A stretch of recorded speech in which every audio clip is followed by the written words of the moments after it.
নমস্কার বন্ধুরা, এ to Z scheme YouTube চ্যানেলে আপনাদের স্বাগত জানাই। চলে এসেছি আবারও একটি নতুন ভিডিওর সাথে। আজকের ভিডিওতে আমরা আলোচনা করব আবাস যোজনার একটি গুরুত্বপূর্ণ আপডেট নিয়ে। এবার রাজ্য সরকারের তরফ থেকে চলে এসেছে একটি বিশেষ ঘোষণা। বলা হয়েছে যে এবার সবাই পাবে বাড়ির টাকা। চালু হচ্ছে বাংলার আবাস যোজনা। বাংলার আবাস যোজনা আপডেট 2024। কারা কারা পাবেন এই আবাস যোজনার লাভ, কীভাবে পাবেন, এই সমস্ত তথ্যগুলো নিয়েই আজকের আমাদের এই ভিডিওর আলোচনা। তাই আবাস যোজনার সম্পূর্ণ তথ্যগুলো ভালোভাবে জানতে ও বুঝতে আমাদের ভিডিওটিকে না কেটে সম্পূর্ণ দেখার অনুরোধ রইল। প্রধানমন্ত্রী আবাস যোজনার জন্য কেন্দ্র সরকারের কাছ থেকে বাংলার প্রাপ্ত 82,000 কোটি টাকা প্রায় 2 বছর ধরে আটকে রয়েছে। এর আগে মমতা বন্দ্যোপাধ্যায় এবং অভিষেক বন্দ্যোপাধ্যায় জানিয়েছেন যে কেন্দ্র সরকার যদি আবাস যোজনার টাকা না দেয় তবে সেই টাকা রাজ্য সরকারই নিজের কোষাগার থেকে দেবে। এবার সেই পথে হাঁটতে চলেছে রাজ্য সরকার। বুধবার নবান্নের এক বৈঠকে প্রধানমন্ত্রী আবাস যোজনা নিয়ে আলোচনা করা হয়। প্রধানমন্ত্রী আবাস যোজনার নাম পরিবর্তন করে রাখা হয় বাংলার আবাস যোজনা। তবে ভেবেচিন্তে নামের বদলেও আনতে পারে মমতা সরকার। নবান্নের বৈঠকে স্থির হয়েছে যে এই রাজ্যের প্রায় 11.5 লক্ষ পরিবারকে পাকা বাড়ি বানিয়ে দিতে হবে। সেই পাকা বাড়ি বানাতে প্রতিটি পরিবারের পিছু 1,20,000 টাকা করে দেবে মমতা বন্দ্যোপাধ্যায় সরকার। এই টাকাটা রাজ্যবাসীরা পাবে 3টি কিস্তির মাধ্যমে। প্রথম কিস্তির পরিমাণ হলো 60,000 টাকা। প্রথম কিস্তিতে দেওয়া হবে ডিসেম্বর মাসের 20 তারিখের মধ্যে। পরের কিস্তিতে পাওয়া যাবে 40,000 টাকা। আর শেষ কিস্তিতে 20,000 টাকা দেবে রাজ্য সরকার। মমতা ব্যানার্জি লক্ষ্মী ভাণ্ডার প্রকল্প চালু করে এতটাই জনপ্রিয়তা পেয়েছেন যে বিরোধীরা তাকে হারাতে একদম বেসামাল হয়ে পড়েছে।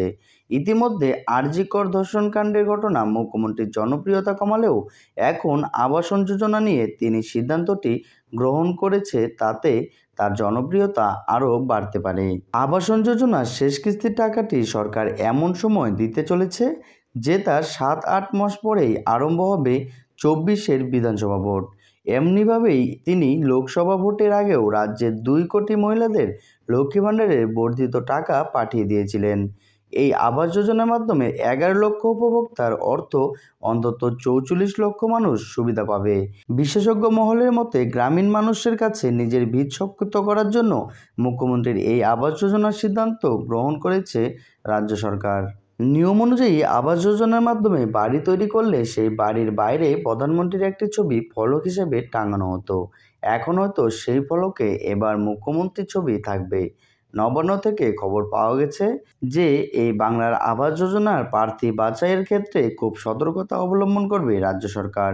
কোনো দুর্নীতির ঘটনা সামনে এলেই যে কোনো মানুষ আদালতে গিয়ে মামলা করলে এই প্রকল্পটি বাস্তবায়িত করা খুব কঠিন হয়ে পড়বে।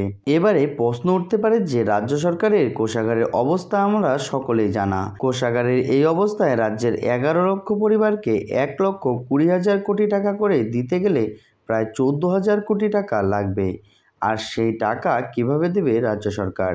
এর উত্তরে বলা হয়েছে যে মোট টাকার মধ্যে চলতি আর্থিক বছরের বাজেট থেকে অর্ধেক টাকা এবং বাকি টাকা বরাদ্দ করা হবে আগামী আর্থিক বছরের বাজেট থেকে। কবে সমীক্ষা শুরু হবে?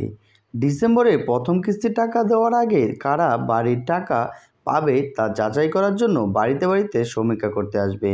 গাইডলাইনে বলা হয়েছে 21শে অক্টোবর থেকে 30শে অক্টোবরের মধ্যে বাড়ি বাড়ি ঘুরে সমীক্ষা করা হবে এবং যারা বাড়ির টাকা পাওয়ার জন্য যোগ্য তাদের নাম লিস্টে অন্তর্ভুক্ত করা হবে।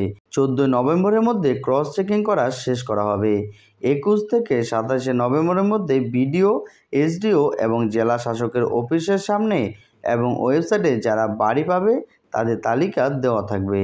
যদি কারো কোনো অভিযোগ থাকে তখন তা জানাতে পারবেন। তারপর 13 সেপ্টেম্বরের মধ্যে জেলা স্তরের কমিটি ফাইনাল নামের লিস্ট অনুমোদন হবে।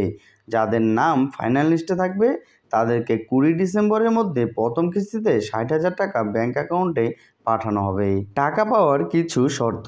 বাংলার বাড়ি প্রকল্পে টাকা পাওয়ার জন্য বেশ কিছু শর্ত দেওয়া হয়েছে। সেগুলো হলো বাড়িতে 3 বা 4 চাকার গাড়ি, 3 বা 4 চাকার কৃষি যন্ত্রপাতি থাকা চলবে না। মাসিক 15,000 টাকার বেশি আয় করে এরকম পরিবার বাড়ির টাকা পাবে না। যে সকল পরিবারের কোনো সদস্য আয়কর দেন সেই বাড়ির পরিবার টাকা পাবে না। যাদের 2.5 একর বা তার বেশি সেচযুক্ত কৃষি জমি রয়েছে তারা এই টাকা পাবে না। যাদের 5 একরের বেশি অসেসযুক্ত কৃষি জমি রয়েছে তারাও বাড়ির টাকা পাবে না।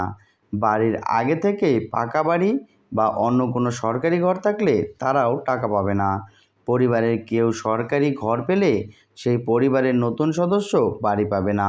উপভোক্তা যদি অন্য জায়গায় স্থানান্তরিত হয়ে যায় তাহলেও পাবে না। উপভোক্তা যদি নমিনি ছাড়া মারা যায় তাহলেও পাবে না। বাড়িতে মাছ ধরার বোট থাকলেও পাবে না। কিষাণ ক্রেডিট কার্ডের লোন নেওয়ার পরিমাণ 50,000 টাকার উপরে থাকলে পাবে না। পরিবারের কেউ যদি সরকারি চাকরি করেন তাহলেও পাবে না। নিজের নামে ফ্রিজ অথবা ল্যান্ডফোন থাকলে তাহলেও পাবে না। কেউ যদি প্রফেশনাল ট্যাক্স দেয় তাহলেও পাবে না। তো বন্ধুরা, এই ছিল বাংলার আবাস যোজনার একটি গুরুত্বপূর্ণ আপডেট রাজ্য সরকারের তরফ থেকে। ভিডিওটি কেমন হয়েছে কমেন্ট বক্সে অবশ্যই জানাবেন। তার সাথে আপনারা যদি আমাদের চ্যানেলে নতুন হয়ে থাকেন তাহলে আমাদের চ্যানেলটিকে সাবস্ক্রাইব করে পাশে থাকা বেল আইকনটি প্রেস করে রাখবেন, কেননা আমরা প্রতিনিয়তই এই চ্যানেলের মধ্যে আপনাদের জন্য এই ধরনের ভিডিও আপডেট দিয়ে থাকি। দেখা হচ্ছে পরবর্তীতে আরেকটি নতুন ভিডিওর সাথে। ভালো থাকবেন, সুস্থ থাকবেন।